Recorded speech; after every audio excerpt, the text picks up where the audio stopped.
요즘은 보통 강아지, 애완견을 끌고 나가려고 하면 목줄을 채워서 나갑니다.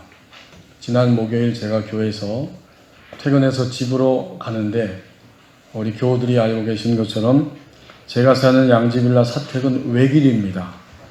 길이 한쪽으로 되어 있기 때문에 도로에서 좌회전해서 들어가는데 조금 들어가다 보니까 저쪽에서 목줄이 없는, 그리고 주인도 없는 그 밤새게 애완견 한 마리가 막 달려오고 있었습니다.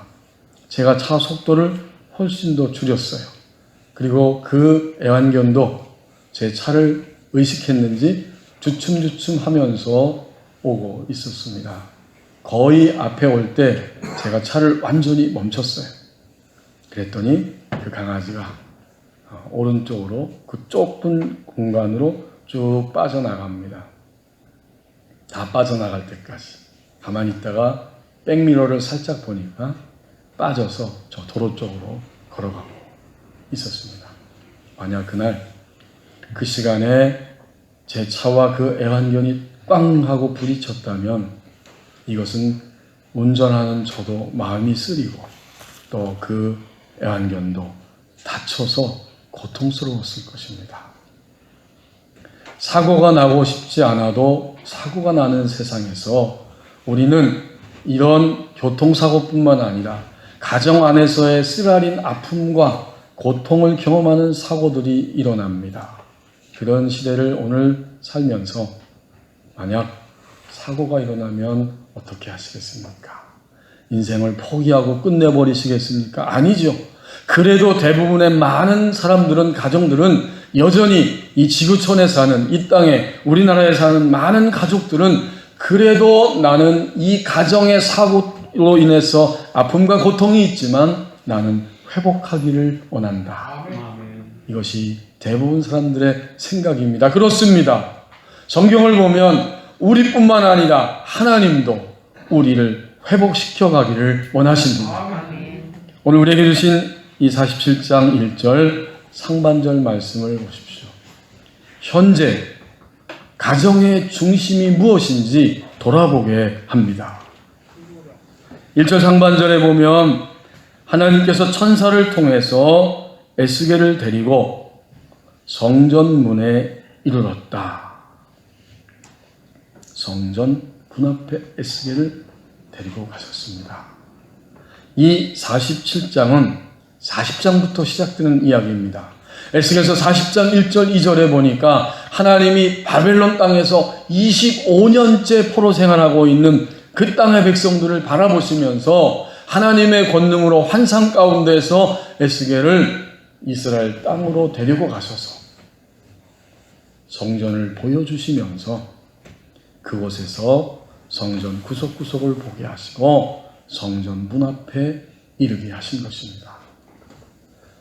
가정의 현재 중심이 무엇인지 다시 한번 확인시켜주고 계십니다.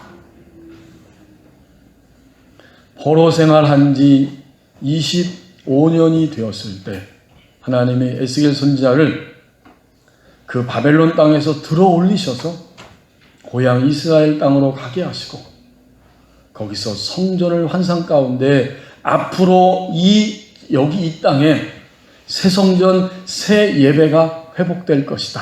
아멘. 이 사실을 말씀해 주시면서 이제 성전의 내부를 다 보여주셨습니다. 환상 가운데 보는 거죠. 성전 안에서 회복되는 예배, 제사장, 내면들을 다 보여주신 게 46장까지의 내용이고 47장에 와서 보면 그가 나를 데리고 바깥으로 나온 거지요. 성전 문에 이르렀다. 이 47장과 마지막 48장은 성전 외면의 둘레를 바라보면서 하나님이 기록하게 하신 겁니다. 성전 문에 이르렀다. 이것은 어떤 의미가 있을까요? 성전은 구약 성경에 나오는 성전은 바로 하나님의 임재를 의미합니다. 그렇죠. 하나님이 구약 시대에는 적어도 공간 안에, 물론 다 우주 공간 안에 계셨지만 이스라엘 땅, 그것도 예루살렘 성전에 한 공간 안에 머물러 계셨고 사람들은 그곳에 가서 하나님을 만나게 됩니다. 그러니까 성전 문에 이르렀다는 이야기는 지금 여기에 하나님이 계신다. 하나님의 임재를 의미합니다. 우리의 가정 안에 중심이 무엇인지 현재 돌아보게 하시는데 하나님의 임재, 하나님이 지금 여기 우리 가정 안에 계시는가? 아니, 당연히 계시죠. 하지만 우리가 여기에 지금 계시는 이 하나님을 진정으로 의식하고 믿고 갈망하고 있습니까? 이걸 묻고 있는 거예요.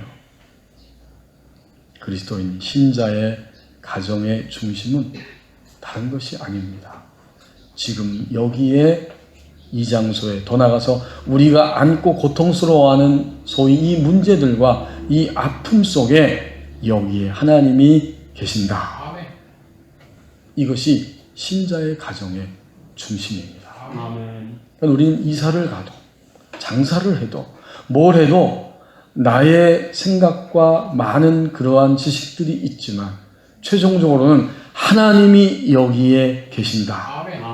하나님께서 여기에 임재해 계신다. 이것을 진정으로 인정하고 인식할 때 그것이 바로 신자의 가정의 중심이 회복되는 시간입니다. 어떤 고등학생이 엄마의 손에 할 수 없이 이끌려서 상담실을 찾아왔습니다. 그 아이의 이름이 영수라고 하는데 이 영수는 중학교 1학년 때부터 공부를 아주 잘해서 한 번도 1등을 놓친 적이 없는 귀한 아들입니다. 하지만 이 영수가 고등학교 입학해서 첫 모의고사를 봤는데 자기가 생각하고 원하는 대로 성적이 나오지 않고 바닥을 치게 됩니다. 나 더 이상 공부하지 않겠다. 이렇게 마음 먹고 행동하는데 상담실에 오기까지 6개월 동안 영수는 한 번도 공부를 하지 않았고 TV와 인터넷과 폭식을 하면서 살이 확확 찌고 있습니다. 그런 자기의 모습에 더 실망하면서 고통스러워합니다. 그리고 학교에 가서 성적이 나오지 않을 때마다 부모님을 원망합니다. 왜 나를 붙들어서 공부를 시키지 않고 있냐고. 하지만 부모님은 공부해라라고 말만 하면 부모님이 영수는 불같은 화를 내면서 부모님께 대듭니다. 이런 상황에서 어쩔 수 없이 상담실을 찾아오게 된 거죠. 상담자는 영수를 보고 이렇게 부모에게 말합니다. 지금 이 아들은 이중구속, 이중 메시지의 모순된 의사소통 속에 있습니다. 엄마가 금방 알아듣는 거예요. 그러면서 오히려 엄마가 그 말을 깨닫고 가족의 이야기를 해주고 있습니다. 영수는 어릴 때부터 가정 안에서 자랐지만 남과 같이 지내고 있는 부모, 엄마 아빠의 틈바구니에서 자라났습니다. 그리고 이 영수는 부모가 헤어질까봐 그것 때문에 전전긍긍하면서 내가 모범생이 되어서 엄마 아빠를 기쁘게 하는 삶을 살아야겠다 이렇게 노력했다는 거예요. 하지만 이게 어디 말처럼 쉽습니까? 모범생이 되려고 하니까 너무나 힘이 듭니다. 엄마 아빠가 영수에게 하는 말이 이중적이에요. 엄마의 말이 이렇게 해라. 엄마가 이렇게 하길 원한다. 아빠의 말은 정반대예요. 그러니까 이 이중 메시지를 들으면서 아이는 위축이 되고 자신이 없어지고 그 안에 분노가 쌓이게 되고 점점 남의 눈치를 살피는 아이가 된 것입니다. 그러다가 고등학생이 되어서 어느 날 나 더 이상 착한 아들 못해요 라고 파업을 하면서 이런 현상이 나타나게 된 것입니다. 부모가 하고 있었던 모순된 의사소통이 이제는 아들 영수가 그 모습을 가지고 부모에게 지금 보여주고 있는 거예요. 여러분 생각해 보세요. 신호등이 빨간불과 동시에 녹색불, 초록불이 같이 들어와 있으면 어떡하죠? 운전자가 어떻게 해요? 헷갈리죠. 딱 들어와 있어요. 가라는 거야, 말하는 거야, 스톱하라는 거야. 이중적입니다. 중심을 잡을 수가 없습니다. 이럴 때 굉장히 고통스럽습니다. 이제 상담자는 그 모든 과정을 통해서 이렇게 조언을 하고 있습니다. 영수의 경우에는 이중 구속의 소통 문제를 가지고 있기 때문에 영수뿐만 아니라 엄마, 아빠 모든 가족이 이 잘못된 소통의 방식을 인식하고 변화를 가지고 와야 합니다. 영수가 지고 있는 짐이 과도하다는 사실, 이것을 살펴야 하고 그 역할에서 벗어나게 해 주어야 합니다. 이중 구속 메시지는 중심을 잡을 수 없게 합니다. 오늘 우리는 주님을 믿고 있으면서도 주님을 믿지 못하는 이런 이중된 메시지를 내 안에서 느끼고 있고 주변을 통해서 자꾸자꾸 듣고 있습니다. 오늘 하나님께서 말씀하십니다. 가정의 회복의 길을 보여주시면서 우리에게 분명히 질문하게 합니다. 현재 가정의 중심이 무엇인지 돌아보게 하십니다. 소위 이 고통 저 고통 이 문제 저 문제가 있지만 하나님이 지금 거기에 임재해 계시고 여기에 함께 하신다는 이러한 확신, 이 갈망, 이것을 가지고 살아갑니까? 우리 가정의 중심이 무엇인지 살펴보게 하십니다. 이제 1절 하반절 말씀을 보십시오. 우리 가정에서 흘러나오는 것이 있다고 말씀합니다. 1절 하반절에 보니까 47장 1절 하반절에 보면 에스겔이 천사의 손을 통해서 하나님이 천사를 통해 에스겔을 인도하시는데 성전 문에서 가만히 살펴보니까 그 성전 앞면이 동쪽을 향해 있는데 그 문지방 밑에서 물이 막 나와서 동쪽으로 흐르고 있습니다. 그리고 그 물은 성전의 오른쪽 제단이 있기 때문에 거기서 제단을 거쳐서 남쪽 방향으로 지금 흘러내리고 있는 겁니다. 성전 문지방에서, 그 말은 이미 성소 중심에 계신 하나님으로부터 생명의 물이 흘러나오다가 지금 성전 문이 있는 데까지 흘러나오고 있는 거예요. 에스겔 선지자는 이것을 보고 있습니다. 우리는 에스겔 선지자의 모습을 통해서 분명히 깨닫습니다. 현재 에스겔 선지자가 환상 가운데 하나님의 권능 가운데 발을 딛고 있는 이스라엘 땅에는 사람을 살리는 생명의 물이 흘러가고 있고, 반면에 내가 조금 전까지 몸담고 있었던 25년째 포로 생활하고 있는 바벨론 땅에는 하나님의 백성들의 그 마음과 삶 속에 사람을 무너뜨리는 바로 죽음과 지옥의 물이 흘러가고 있다. 포로 생활한 지 25년이 지나갈 때 하나님의 백성들은 고통 속에서, 낙심 속에서, 체념 속에서 자신을 포기하고 자신의 가정도 이젠 더 이상 방법이 없고 자신의 나라 유대 하나님 백성도 회복될 기미가 보이지 않는다. 이렇게 체념과 낙심과 그러면서도 너무 고통스러워하면서 그들이 현재 마시고 있는 물은 바로 죽음과 지옥의 물입니다.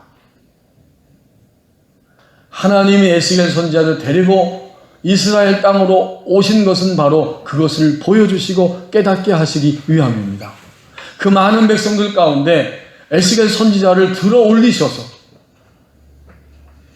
예루살렘으로 오게 하셔서 오늘 1절 하반절에 있는 것처럼 성전 문만 보고 있었는데, 문 앞에 있었는데 거기 문지방에서 생명의 물이 막 흘러나오고 있었습니다. 오른쪽 제단 남쪽으로 흘러내리더라. 여러분 상상해 보세요. 에스겔 선지자가 이 물을 보았을 때 그는 굉장히 마음에 감격했을 것입니다. 아, 하나님이 계신 저 지성소 안에서부터 물이 흘러나오고 있구나. 그러면 이 물은 생명의 물이겠구나. 이것은 나를 살리고 나의 가정을 살리고 저 바벨론 땅에 있는 우리의 가정들을, 백성들을 살리는 물이 되겠구나. 그는 이 생명의 물을 보면서 그 사실을 깨닫습니다. 교회 여러분, 오늘 우리 가정에 흘러나오는 것이 있습니다. 그것이 뭘까요? 그것은 생명의 물, 살리는 생명의 물, 아니면 무너뜨리는 죽음과 지옥의 물일 것입니다. 이 상반된 물들이 계속해서 흘러나오고 있어요. 우리 어린 자녀들이 부모에게 자주 하는 말이 어떤 말인지 아시죠? 아이들은 어릴 때부터 초등학교, 중학교, 고등학교, 청년이 되어도 마찬가지예요. 부모들이 바깥에 나가서 돌아오지 않고 있으면 딱 전화해가지고 엄마 어디야? 아빠 어디야? 언제 올 거야? 언제 들어오는데? 이 말을 우리 아이들이 자주자주 합니다. 그건 뭘까요? 부모와 지금 함께 있고 싶은 마음입니다. 그리고 부모님과 함께 있을 때에 평안함과 용기와 위로와 그 친밀감을 느끼기 때문에 그런 이야기를, 전화기를 통해서 하는 거예요. 하나님의 생명이 이와 같습니다. 하나님 어디 계세요? 하나님 오늘 저희 가정에는 이런 일이 있는데 하나님 지금 여기에 계시지 않습니까? 그러면 우리가 어떻게 하기를 원하십니까? 이렇게 하나님과 친밀하게 되면서 아멘. 우리는 거기서 생명의 물을 맛봅니다. 아멘. 반대로 하나님이 계신 것은 알지만 오늘 나의 이 문제에, 이 고통에는 계시지 않는다 라고 체념하고 포기하고 낙심할 때 우리는 지금 죽음과 지옥의 물을 마시고 있습니다. 자, 그러므로 1절 하반절에서 에스겔이 그 문지방 밑에서 물이 나와서 동쪽으로 흐르다가 이제 그 제단 때문에 물이 방향이 약간 꺾이면서 남쪽으로 흘러내리는 물을 바라볼 때에 에스겔 선지자의 가슴은 뛰었습니다. 살 수 있고 살아있고 저 생명의 물이 나와 나의 가족과 바벨론 땅에 있는 우리 모든 하나님 백성 가족 전체를 살리는 물이 될 것이다. 아멘. 현재 우리 가정에도 분명히 이 물이 흘러나오고 있습니다. 아멘. 미국의 신시내티에 사는 금발머리를 가진 엘레나라고 하는 이 작은 유치원 소녀가 있었습니다. 엘레나는 엄마, 아빠, 그리고 동생 그레이스와 함께 사는 그러한 5살 된 유치원 소녀였습니다. 자기 이름을 거꾸로 쓰기를 좋아하고 또 치마만을 입기 좋아하는 그런 아이였고, 이 엘레나의 소원은 커서 엄마가 되는 게 소원이라고 했습니다. 엘레나가 6살 생일을 앞두고 있을 때 이 소아 뇌 종양 진단을 받았습니다. 의사들은 앞으로 135일 정도 살 수 있다, 이렇게 진단을 내렸어요. 점점 이 엘레나의 종양이 커지면서 암으로 발전하는 거죠. 암이죠. 엘레나는 목소리가 나오지 않습니다. 말을 할 수 없어요. 그때부터는 편지로 글을 써서 엄마 아빠와 소통하고 있습니다. 죽기 며칠 전에 엘레나는 아빠와 춤을 췄다고 합니다. 아빠가 엘레나를 번쩍 들어 올리고 엘레나는 아빠의 목을 껴안습니다. 그리고는 아빠가 움직이는 대로 함께 춤을 춘 것입니다. 첫 진단을 받은 후에 의사들의 예상과는 조금 다르게 255일을 살다가 2007년에 6살의 나이로 세상을 떠났습니다. 엄마, 아빠 침대 곁에 누워서. 이제 이 아이가 세상을 떠났지만 그동안에 다 이루지는 못했어도, 엄마가 되지는 못했어도 하고 싶은 것을 그래도 꽤 많이 하고 떠났다고 합니다. 돌고래와 함께 수영하기, 운전하기, 아빠와 함께 춤추기, 이런 것들을 다 하고 그리고 세상을 평화로운 가운데 떠난 거예요. 엄마 아빠는 슬픔 속에서도 생활하면서 이 엘레나의 짐을 정리하고 옮기다가 책 속에서 쪽지 하나가 뚝 떨어질 때 그것이 엘레나가 쓴 편지라는 사실을 발견했습니다. 암이 진행되면서 집안 구석구석에 엘레나는 그 편지를 써서 둔 것이었습니다. 몰래 숨겨둔 거예요. 책장에, 아빠의 서류 가방에, 엄마의 부엌에, 동생의 서랍장에. 그 짤막한 글들, 그 모든 글들의 공통점은 딱 한 가지가 있었습니다. 엄마, 아빠, 그레이스, 사랑해. 엘레나의 부모님은 그 편지를 읽었습니다. 울었습니다. 그리고는 동생이 언니를 기억할 수 있도록 엘레나의 135일간의 투병 이 글들을 일기로 기록해야겠다.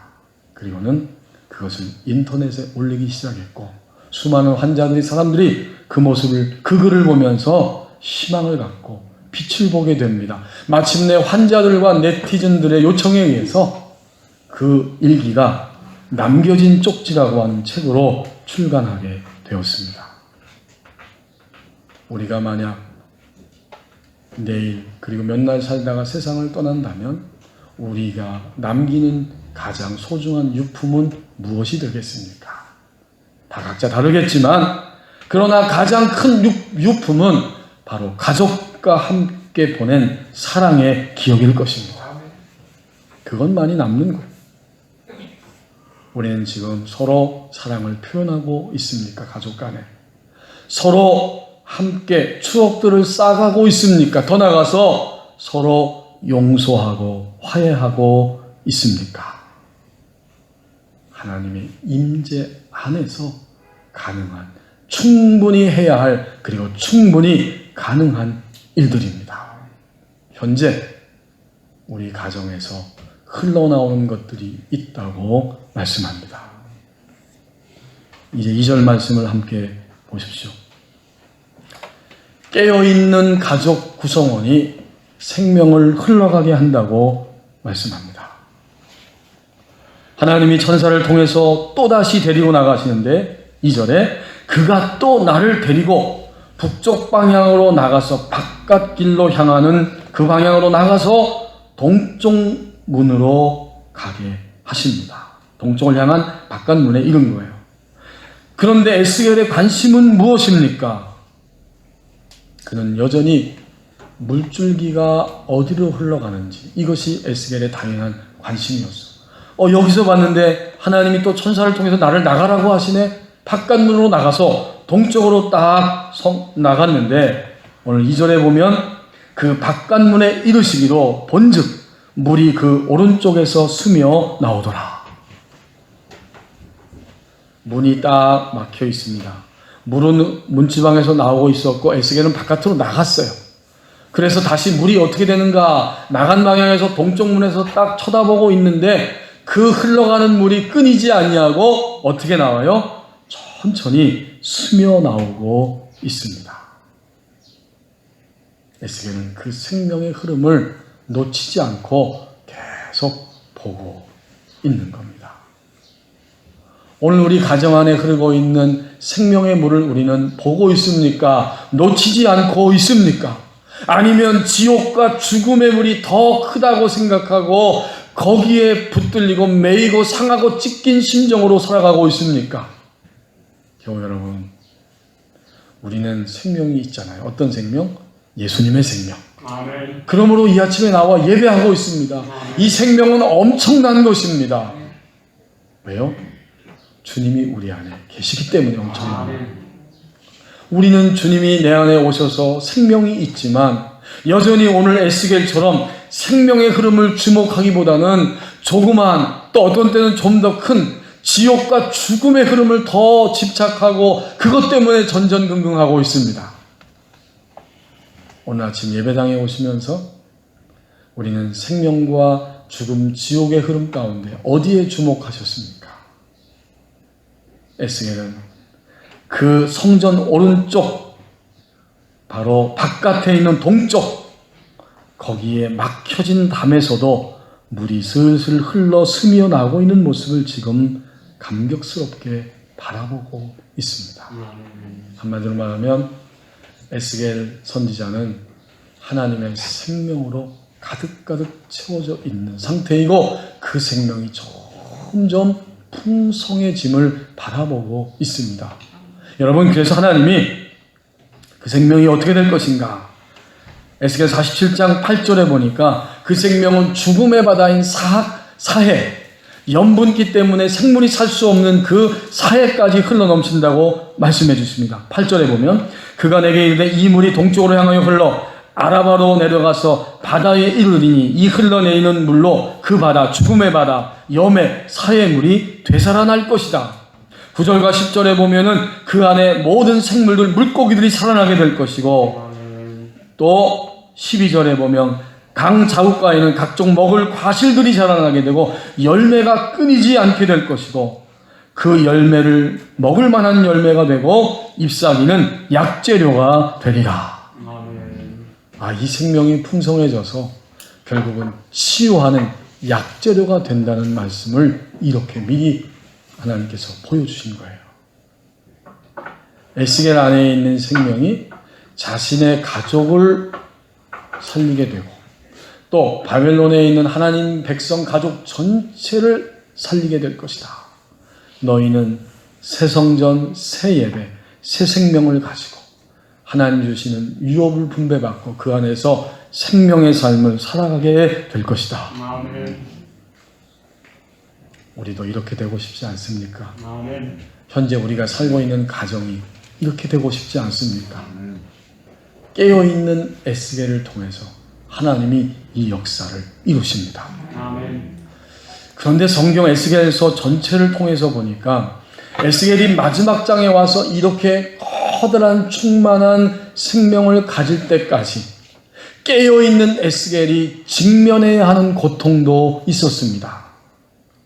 그것이 뭘까요? 에스겔서 24장에 나옵니다. 에스겔서 24장에 보니까 15절 이하의 그 이야기가 나옵니다. 15절 이하를 읽어보겠습니다. 에스겔서 24장 15절. 여호와의 말씀이 또 내게 임하여 이르시되 인자야 내가 내 눈에 기뻐하는 것을 한 번 쳐서 빼앗으리니 너는 슬퍼하거나 울거나 눈물을 흘리거나 하지 말며 죽은 자들을 위하여 슬퍼하지 말고 조용히 탄식하며 수건으로 머리를 동이고 발에 신을 신고 입술을 가리지 말고 사람이 초상집에서 먹는 음식물을 먹지 말라 하신지라. 18절. 내가 아침에 백성에게 말하였더니 저녁에 내 아내가 죽었으므로 아침에 내가 받은 명령대로 행하매. 그렇군요. 에스겔이 그 눈에 기뻐하는 대상, 그것을 하나님이 한 번 쳐서 빼앗는다고 했는데 에스겔의 아내가 죽은 것입니다. 정확히 말하면 하나님이 에스겔의 아내를 쳐서 죽이신 거예요. 어떻게 이럴 수 있어요, 하나님이? 엄청난 충격입니다. 근데 하나님은 깨어있는 에스겔 선지자에게 하나님께서 하시는 일들을 말씀하시면서 가장 소중하게 여기는 아내를 죽이시면서 하나님의 백성들이 그토록 애지중지하고 있는 예루살렘 성전이 파괴되고 멸망할 것을 보여주시면서 그 사실을 깨달으라고 백성들에게 이런 삶의 행동 여정을 통해서 예언적으로 말씀해주고 계신 거예요. 아내가 죽었지만 슬퍼하지 말라는 거예요. 다만 상갓집에 가서 먹는 음식을 먹지 말고 상갓집에서 하는 행동처럼 곡하지 말라는 거예요. 입을 가리우고 조용히 수건으로 머리를 가리우고 슬퍼하라. 조용히 속으로만 탄식해라. 이게 가능한 이야기입니까?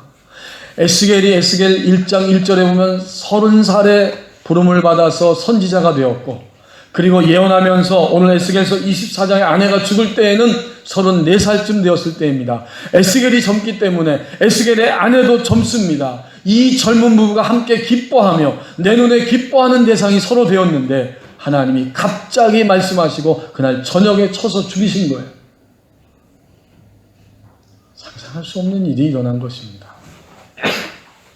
깨어서 생명의 맛을 보고 생명의 삶을 향해 가고 있지만 이 극한 고통에 직면하게 하시면서 하나님은 에스겔 자신의 생명을 풍성케 하시고 그를 통해서 가족과 하나님 백성 가족 전체를 살리기를 원하십니다. 여러분, 우리 안에 생명이 있습니다. 그런데 우리 안에 있는 생명은 점검이 필요합니다. 에스겔은 아내의 죽음을 통해서 도저히 동의할 수 없는, 이해될 수 없는 사건이 일어났지만 에스겔 안에 있는 생명은 그걸 통해 점검이 된 거예요. 하나님께서 말씀하시는 그 자리를 향해서 그는 조용히 속으로만 울고 슬퍼하고 탄식하면서 하나님의 말씀의 역사를 순종해 드립니다. 우리의 생명이 풍성해지려면 우리는 고통의 현실에 직면할 수밖에 없고 그 고통의 현실을 감내하고 넘어설 때 하나님의 풍성한 생명의 역사가 나타납니다. 만약 우리가 생명의 길, 그 길을 향해 앞으로 남은 생의 믿음의 길을 가려고 하면 에스겔처럼 하나님을 주목하고 깨어있는 자리에 있어야 합니다. 아멘. 진정으로 우리가 깨어있다면 증거가 있어요.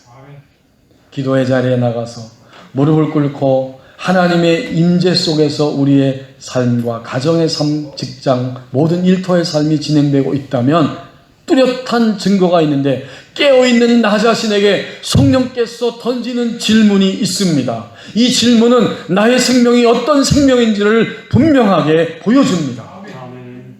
우리가 깨어있고 주님께 나갈 때 주님은 성령님을 통해서 우리의 양심 안에, 우리 영 안의 생각 속에 질문하십니다. 주님을 사랑하는가? 단순하지만 이건 분명해요. 여러분, 우리 마음속으로 한번 대답해 봅시다. 오늘 아내는 남편을 사랑하는가? 남편은 아내를 사랑하는가? 대답해 보십시다. 진정으로 사랑하는가? 중심에서부터 함께 하나님의 백성으로 이 땅에 사는 동안, 또 자녀는 부모를 사랑하는가? 부모는 섞인 것이 없이 진정으로 자녀를 함께 사랑하고 있는가? 가족들 얘기하니까 좀 실감나죠. 그런데 주님은 이 질문을 우리에게 던지고 있는 거예요. 주님을 사랑하는가? 아멘. 우리 사랑하지요.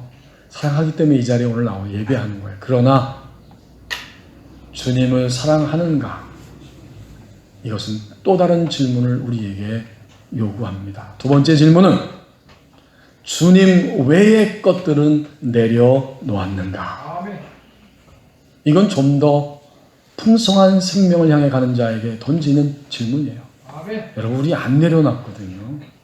우리는 아직도 내 것, 내 욕망, 내 생각, 내 판단, 내 기분이 훨씬 더 앞서 있을 때가 많아요. 주님 외의 것들은 다 내려놓고 사는 게 그리스도인의 생명이에요. 지금 여기까지 가고 있느냐, 그걸 묻고 계신 거예요. 당신 때문에, 이 사람 때문에, 저것 때문에, 이 조건 때문에, 이것 때문에 우리는 안 된다고 생각하지만 주님은 내려놓았는가를 먼저 묻고 계시는 거예요. 만약 그 단계를 지나가서 내려놓는다면 세 번째 질문을 우리에게 성령께서 던지십니다. 주님만을 바라보는가? 우리 주님만 바라보고 있나요? 이 질문을 우리에게 던지십니다. 사실 우리는 주님만 바라보지 못해요. 너무나 많은 것들이 우리 눈에 보이고 그것들에 의해서 우리는 휘청휘청거립니다. 그런데 생명이 뭔가 봤더니 결국에는 주님을 사랑하는가, 주님 외의 것들은 딱 멈추고 내려놓았는가, 그리고 주님만을 바라보는가. 그 질문이 던져지고 그 질문에 대답하기 시작할 때 이 생명은 엄청나게 커지고 풍성한 생명이 됩니다. 이것이 점검이고, 이 점검하는 질문을 반드시 그리스도인들은 신앙의 여정에서 영적 생명을 향해 갈 때 질문을 받고 거기에 대답해야만 합니다. 오늘 나의 생명을 돌아보십시다. 우리의 생명은 이미 주님 우리 안에 계시기 때문에 있어요. 감격도 하고 눈물도 흘리고 기뻐하고 감사하기도 합니다. 그런데 우리 생명은 어떤 일에 딱 부딪혔을 때는 여전히 연약합니다. 연약한 생명이에요. 우리 각자가 다 연약한 생명의 부분을 다 따로따로 가지고 있어요. 그 일은 내가 지금 감당 못하고 있어요. 그 일은 주님 편에 서지 못하고 있어요. 이것은 연약한 생명입니다. 더불어서 연약한 생명 그것을 가지고 있지만 때로는 우리는 에이 모르겠다. 될 대로 되라. 이러면서 타락해버리고 맙니다. 여기 계신 우리 교우들이 무슨 술집에 가고 무슨 또 세상에 취해서 살겠습니까? 그건 아니에요. 예배 자리에 오시니까.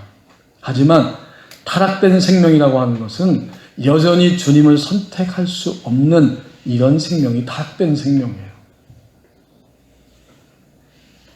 더 나아가서 또 하나의 생명의 모습은 혼합된 생명입니다. 여러분, 우리는 한 사람에게 정직하게 우리를 돌아보십시다. 교회 안에서 믿음 생활하는데 성도들끼리 상처 입는다는 얘기 종종 하고 있습니다. 이상한 일이에요. 왜 주님의 생명이 있는데 부드러운 것 같지만 강팍하고 겸손한 것 같지만 교만하고 신실한 것 같지만 거짓되고 그리고 웃으면서 사람을 대하지만 거기에는 완고한 고집이 함께 튀어나올까요? 그게 뭐예요? 적어도 내 안에 주님 계셔서 생명이 있지만 지금 내 생명의 상태는 혼합된 생명이라는 거예요. 연약한 생명, 타락된 생명, 뒤죽박죽 혼합되어서 여전히 주님의 생명이 나가지 않냐고 나 자신이 그냥 쏟아져 나오는 생명. 이것이 이 땅에 떠날 때까지 우리가 지니고 있기 쉬운 이런 생명의 모습입니다. 그런데 오늘 본문으로 돌아와서 보면 2절 말씀에 하나님이 에스겔 선지자를 통해서 바깥으로 나가게 하셨고 거기에서도 문은 닫혀 있지만 물이 막 스며 나오게 하시는 것을 목도하게 하십니다. 에스겔은 이 생명의 흐름을 따라가고 있습니다. 그랬더니 주님이 아까 말씀한 것처럼 염해, 사해도 생명의 바다, 물고기들이 살고 생명나무들이 열매를 맺고 그것은 잎사귀는 약재료가 되어서 모든 것을 회복하고 치유하고도 나눔이 있게 하십니다. 깨어있는 한 사람, 가족 구성원이 생명을 흘러보낸다고 말씀합니다. 우리가 가정에서 사용하는 그릇이 있고 컵이 있어요. 물을 먹으려고 하다가 그 물을 손에서 컵을 딱 유리컵을 놓쳤는데 떨어지면서 땅 바닥에 깨져버렸습니다. 그러면 어떻게 하시죠? 그 깨진 컵을 하나하나 조각조각 본드로 붙여가지고 다시 정수기에서 물을 받아서 먹죠? 절대 그런 분은 없어요. 깨졌기 때문에 싹 쓸어가지고 버립니다. 하지만 하나님은 아니에요. 오늘 깨진 가족의 구성원인 나를 절대 버리지 않습니다. 오히려 회복의 길로, 회복되는 길로 우리를 이끌어가기를 원하십니다. 이제 깨어있는 나 자신 가족 구성원이 될 때 나를 통해서 생명의 물을 흘러가게 하십니다. 이것이 하나님이 보여주시는 가정 회복의 길입니다. 기도하겠습니다.